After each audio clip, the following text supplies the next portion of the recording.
You too can be the owner of the Washington Commanders, apparently, if you win the Powerball, perhaps. The reported price for the football team, $7 billion. Yikes. This comes amid an investigation, of course, into the corporate culture of sexual harassment and the team's business practices as well. Dan Snyder has since hired a bank to explore selling the team. Buyers should be prepared to cough up the asking price of $7 billion.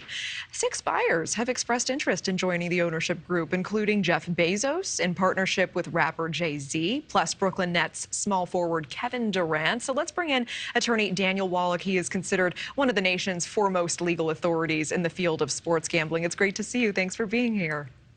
Good to be back. Hi, Natasha. Hi. So Jeff Bezos, Jay-Z, and now Kevin Durant all want to own the team. Is there a front runner in your mind? Who makes sense?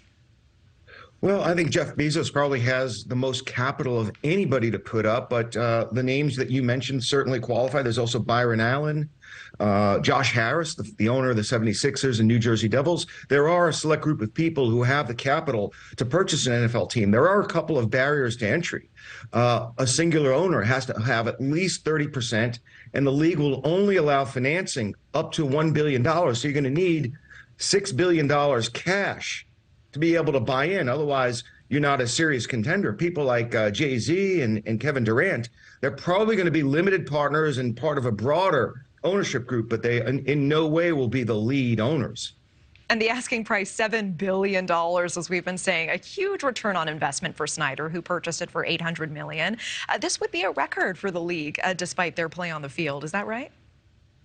Well, you know, he could always ask for $7 billion, but the largest franchise sale to date has only been, I believe the Denver Broncos yielded $4.6 billion. So that's a very tremendous ask. But going in Snyder's favor is that there's a finite supply of NFL franchises. They don't come up for bid very often, and the valuation continues to go up, up, up, and up. It's almost the safest investment in business to buy one of those few sports franchises. He'll probably get in excess of $6 billion.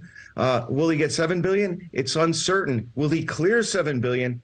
That depends in part on whether there are league investigations where he could get assessed a monetary fine for some of his financial irregularities. There could be further lawsuits from some of the sexual harassment and sexual assault accusers. He has a lot of legal issues that remain open, and the league could still take action against him. We're waiting with bated breath for a Mary Jo White investigative report, and then there's going to be a House Oversight Committee report. So if this deal, if it goes forward, whoever he sells it to, it's going to take at least a half a year to close the transaction, and the league might move forward in any event with disciplinary proceedings, and he could face a huge fine. And we know reports say Snyder wants to complete that transaction by March, so we'll have to see. Attorney Daniel Wallach, I thank you so much. Appreciate your time. Thank you for having me.